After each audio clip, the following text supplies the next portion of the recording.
Welcome to the Advocator Show. I am your host today, DJ Star. The Advocator Show's mission is designed to bring awareness to the community about issues that affect society as a whole and to highlight local businesses and talent in Western New York. And today's topic is breast cancer, so do not turn that down. We'll be right back. I'm a survivor, I'm gonna make it, I will not stop. I'm gonna work harder, I'm a survivor, keep on surviving, I will not stop. Keep on surviving, wishing you the best, pray that you are blessed. Much success, no stress, and lots of happiness. Let's get physically fit, Male Strong 2015. In God's time. Let's do this. Let's get physically fit. Physically fit. What's your excuse?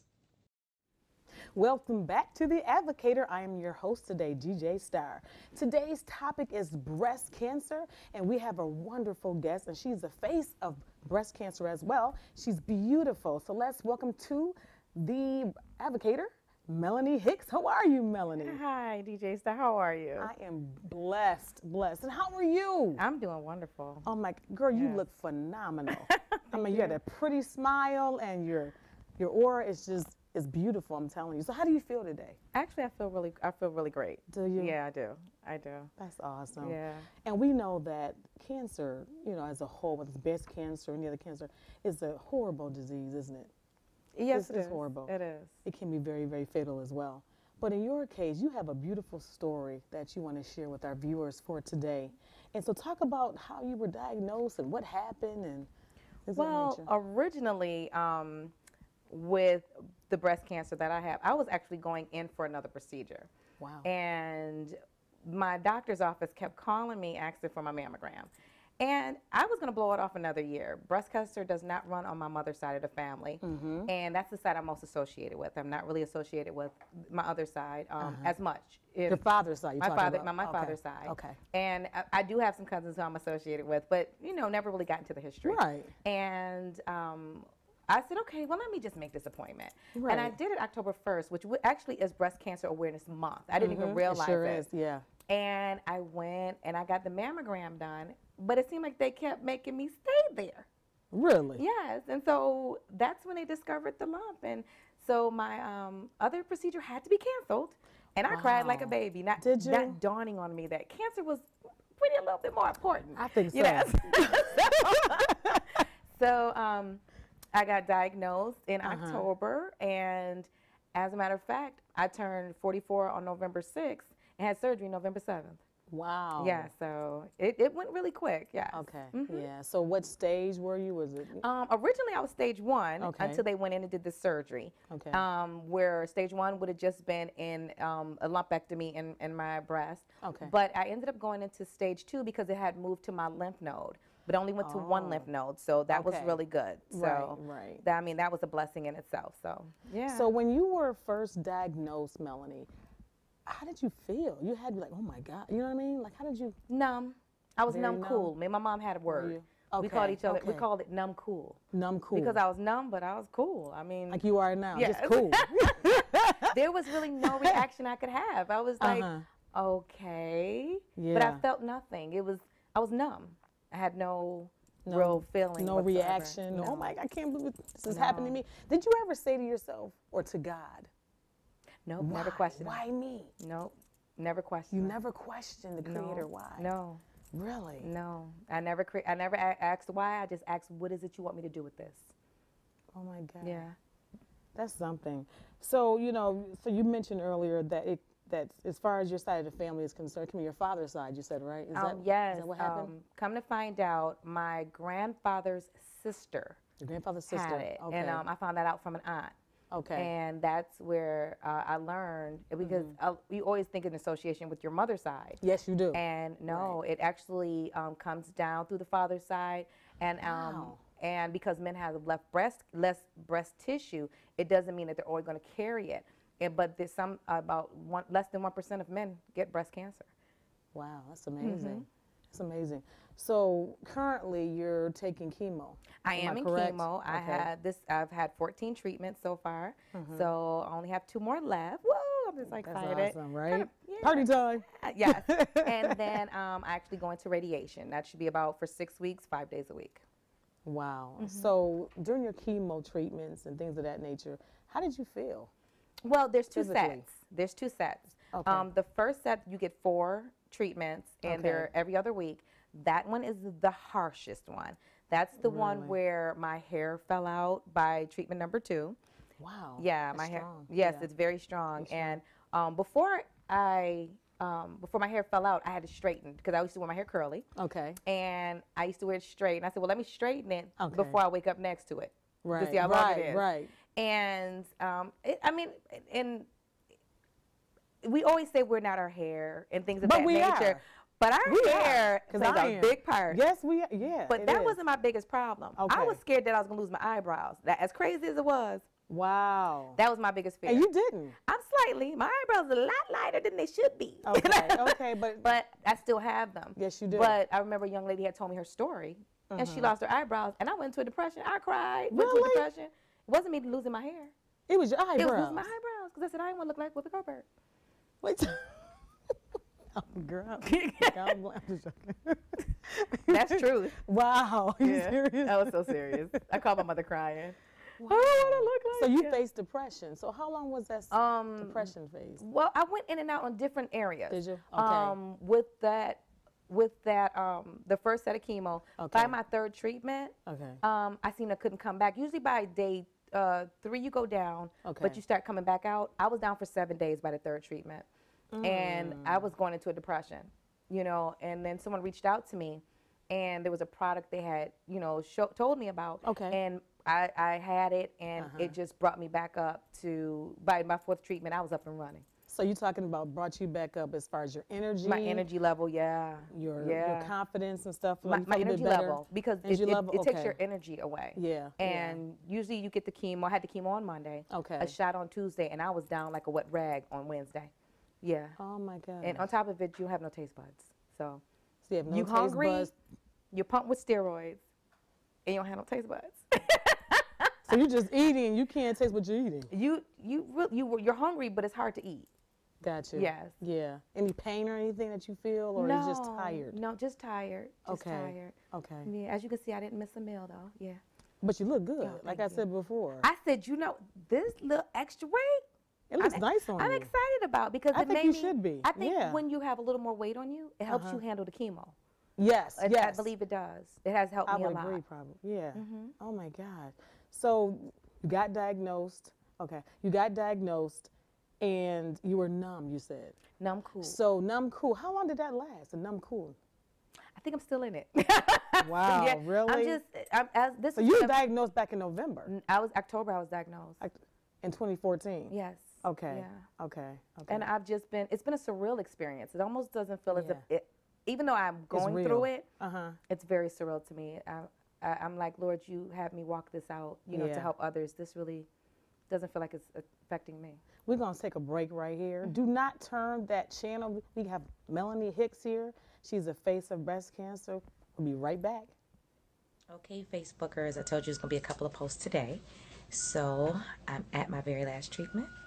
And in a few, she's going to be putting in, what is that actually called? What is that actually called? That's called a Metapore? Your Metaport's Right. here, and this is just a needle, Huber needle. Okay, the Huber needle. I never knew the name of it. Okay, so she'll be putting in the Huber needle. And if you're squeamish, put on your big girl panties. So she's cleaning off the area where the Metaport is. And I keep licking my lips because my lips are still dry. I can't wait for that to go away. She's going to tell me to breathe. Ready? And there it is. It's in. And we're getting ready for treatment. Welcome back to The Advocator. I am your host, DJ Star. For today, we are talking to a wonderful woman who's the face of breast cancer. Her name is Melanie Hicks. Welcome back, Melanie. Thank you, DJ Star. We're talking about your energy and how taking the chemo zaps your energy quite a bit, doesn't it? It does. The first series does. Yeah. The second series is where you have 12 weeks Okay. every single week. Wow. And Every day too, or just once a day. okay? It's a day. Okay. Once a day. Once a week for 12 weeks. Oh, got you. Okay. And that one was more emotional. That's the one I'm on right now. Okay. It was a more emotional. You In what really, sense? You think about the poison that's going into your body, and how it manifests. Like my nails turned black, and my hands had turned really dark. They're actually lighter now. My hands had gotten really dark. My feet had gotten very dark. And you're thinking about, if this is coming to the surface, what's happening on the inside of my body? That's right. And so it became very emotional for me from that perspective. Okay. I mean, I would still go in and get my treatments, but it became very emotional. Wow. And then as well as it was hard for my family to deal with it. So you're Right. kind of, even though they're there for you, you felt like you were alone because they had a hard time handling it. Because they're watching you. Yeah. You know, this vibrant, beautiful young lady. Yeah. You know, has this illness. Yeah. And like you said before, it zaps your energy and it kind of have you, like you said, in a slumper sometimes. And Yeah, just not every feeling once in so a while. good. Yeah. You know, a lot. Yeah, and you know, my sons had to become my caregivers. And Do you have two sons? I have two You have sons. two One sons. is 21, one is 15. Okay. And my 21-year-old really became a caregiver to me. Wow, And interesting. It really was, because I didn't think that he would, you know, be to that extent. He's been phenomenal. Like, checks on me all the time. Making sure I'm okay. My 15-year-old is 15. Right. So he's still trying to. He told me, "Mom, I can't deal with it," and he was Wow, very honest okay. with me. And Okay. and he shows it. He kind of acts out a little bit. Do we? Yes, he does. Okay, a little okay. bit. But 15, you know, not too much you can expect. Yeah. He's still young. And he was honest. Yeah, that's Yeah. true. That's true. Yeah. Now, your 21-year-old had to step to the plate a little bit and had to be that man. Yeah, because I'm a single You know, mom. you're a single mom. Yes. So how did that make you feel as a mom? Proud and sad. Okay. You know, when I first began to go through it, Okay. I was like, oh, I wish I was in, you know, relationship and somebody could help my son. Yeah. You know, and then I realized if whoever I was in a relationship with would have walked in the house and asked me why I was sitting on the couch, I'd be single again. So I'd be like, go and get out of here. You know, Right, because it's a right. hard journey. Sometimes you're just sitting there, you know, Wow. and you can't do too much of anything, or your body's recovering. Right. You know, and so it looks So like what's a typical day like for you? now. Now. Okay. Yeah. Now. Now, okay. I may get up. Okay. Well, sometimes I may not get out of bed until like 11:30. I may sleep. Okay. Listen to ministries on my computer. Okay. I pray. Okay. Then I'll get up and I'll exercise possibly for about like 30 minutes. Let my dog out the door. Make sure Okay. she's got food. Make sure that there's no dishes in my sink, or, you know, especially So with two normal. sons. Yeah. Yeah. Okay. May do a little laundry, but a lot of times I may just sit still.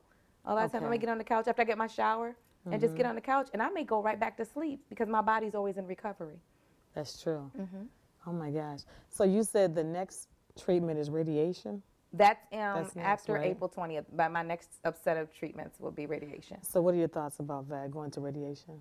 I really don't have too many thoughts. I Okay. try not to pre-think things out because Yeah. we can Anxiety. put anxiety on ourselves, Yes, and we we can. can overthink things and take that joy away. And I was That's like, true. you know, That is so true, Melanie. I'm all about being happy. Oh my gosh. So how do you feel about your own mortality now that you've been diagnosed? To be honest with you, Yeah. it's a reality, but it's not so much I worry about my mortality. I believe that you should live. In should spite live of what's and, coming at yes, you or what you're live like going through. Laugh like a child. Yeah. Dance like a child. Have an Yeah. imagination like them. You know, just don't be childlike. You know, childish. that's true. You know, you be an adult, but children know how to go have fun. It's not about ripping and running the streets. It's about like dancing. If you just break out and dance where you're at, break out and dance. I know that's right. Break out and sing if you're wherever you are. People may Right. think you crazy, but so what? Kids Right. do it all the time. And they're in that happy place. And That's I've right. just gotten to a place where I just want to be happy. So Okay. that's what's most important to me. If it's something, I've even, my voicemail on my phone, it tells you if this is about business, leave a message. If you're calling to make me laugh, leave a message. And if you're calling to complain, hang up and do not leave me a message. Ooh. Okay. I'm very serious. Positivity. Yes. That's all you want to hear. And surround yourself by. Now, talk about some of your videos on Facebook. Well, one day I was just kind of laying down, and the Lord just kind of came to me and said, "Tell your story." Okay. And I was like, "You want me to share this?" And it's like, "Yeah." And I began to make videos, and I started making like parodies. Okay. You know, like that song, "Does Your Ears Hang Low?" I changed it to Yeah. "Does Your Booty Hang Low?" I- I put a wig on, and I was like, "Who runs the world?" Right. And I called wigs hat hair. Hat here. Yeah, Okay. so I was like, hat hair girls. There are ones where I've cried, Wow. There are ones that I've been in my bed and I'm singing because the Lord will give me a song on my heart. My last one is because I'm trying to do a plea to get on Ellen. Okay, listen up, Ellen DeGeneres. She wants to be on your show. So it depends. I talked about people trying to steal your confidence. Okay. I've spoken on levels of where I never thought I was smart enough. So I've just Really? finished a master's degree and was like, and what next? Because I didn't Wow. feel I was smart enough. And in all of those, I'm just sharing what's in my heart at that time. So we got 2 more to go, and then we start the radiation Germany. So we'll see what videos come from that. What really enlightens me most about you is your carefree spirit. Oh, And your smile through, the tough times and the dark sides. You still manage to find peace. And I think that's what's so important. oh, the peace that And it surpasses keeps all you understanding. well and Yeah. keeps you healthy and surviving. Yes. I think, even with the videos, I think that is so important that you're sharing, your journey with us. Yes. Yes. Because like I said before, you don't know what people are going through. Right. Right. So I think that your story is so very, very important.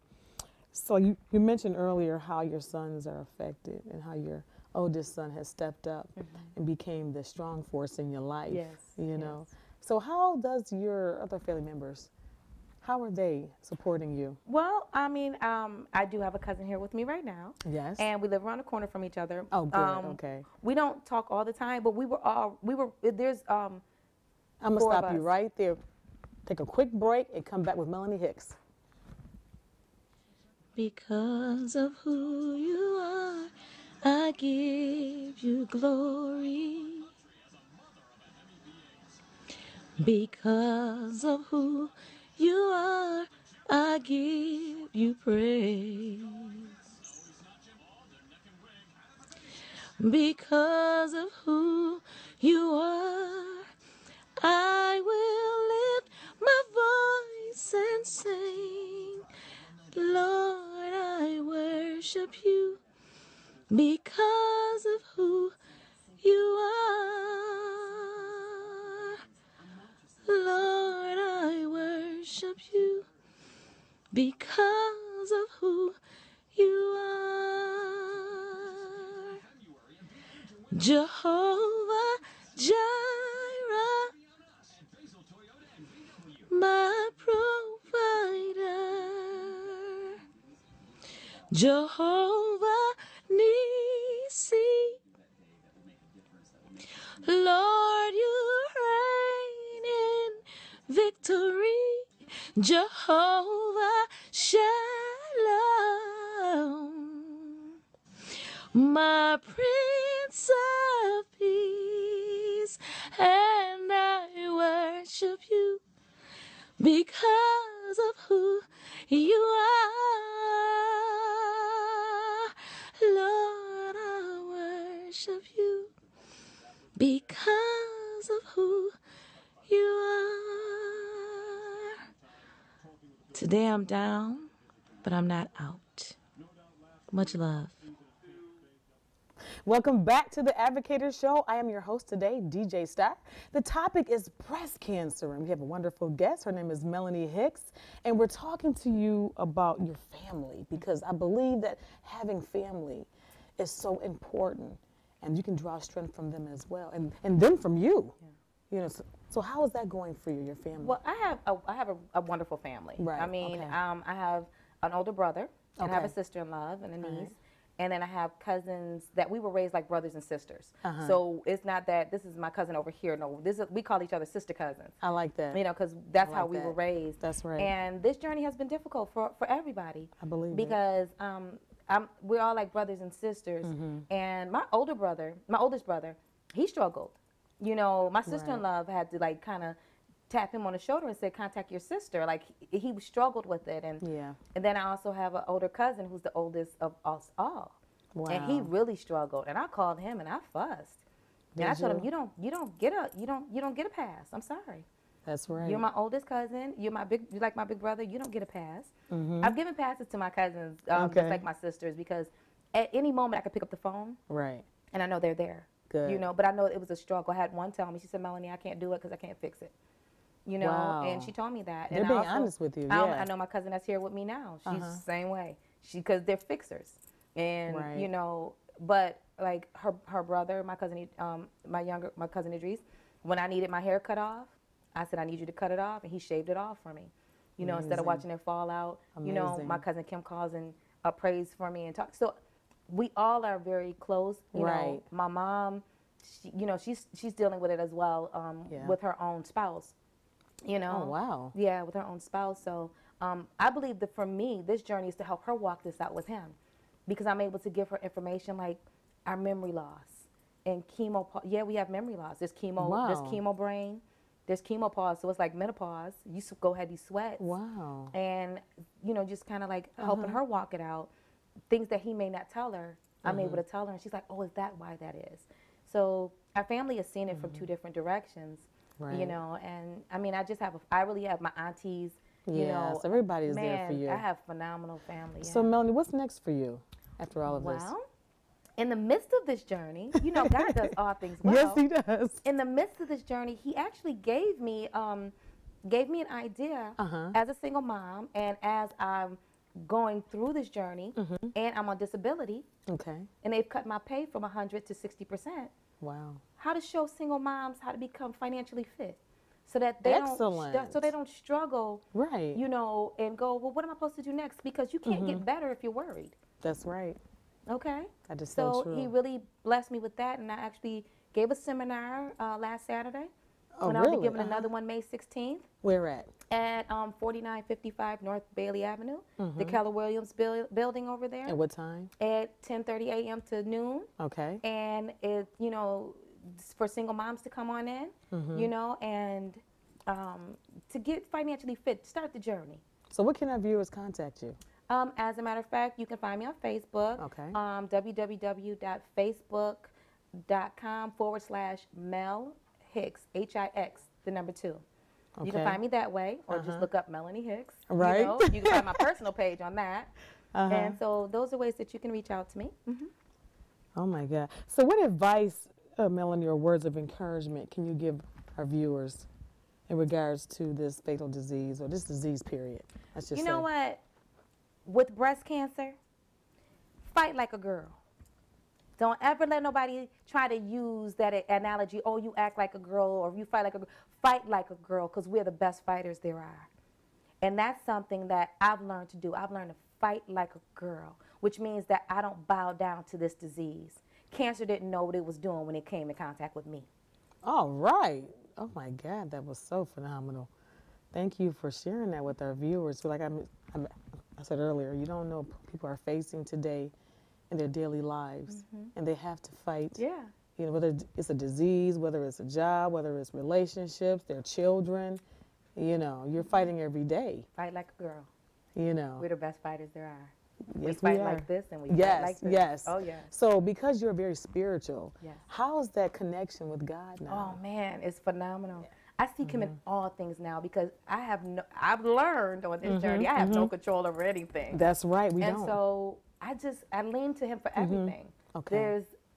Before I even came on here, you know, and the song that keeps playing in my heart is Fred Hammond's Trust in the Name of the Lord. Wow. And it just has been playing in my heart for like 3 weeks straight. Wow. Just playing every single day. Trust in the name of the Lord. And that has been what I've done from, at one point it seemed like I didn't hear him. But see, the teacher never talks when the student's taking a test. Say it again. The teacher never talks when the student is taking a test. And so while I was going through that part of the test, and I felt the shift when he was bringing me out of my shell. I felt that Wow. shift, and that's when he began to bring me forward. And I can see that as I walk every minute of the day, I'm like, Lord, what's my next step? And that's the communication I keep with him. Girl, that's so deep. Oh my God. So if you were in front of Ellen right now, what would you tell her? Ellen DeGeneres, what would you say to her? What took you so long? Look in that camera. What took you so long to get in contact with me? You don't know about me? I'm just kidding. Okay. I'm Melanie Joyce Hicks. That got me in You trouble didn't know? before. You didn't know, Ellen? The face of breast cancer. Okay. Now, on your videos, you even took off your scarf I and have. showed your bald head. Yes. Oh my gosh. Yes. So you are very transparent on those videos. Yes. Because, you know, I had a girlfriend of mine give me confidence on that. Because she Oh, told good. me in Okay. Brooklyn, she said, you don't know who got breast cancer, who now. She said, they rocking it left and right in Brooklyn. I said, well, if they can do that in New York City. That's a growing trend, right? Yeah. I'm a be, because apparently it seeed like breast cancer is a trend. It's like fashion forward. So I just fashion forward all the way around. You know. I know that's right. Because everybody I talk to has it. Talk to a young lady at Geico. Oh, I just got out of treatment. Nothing, you know, I'm telling you, it reaches so many people.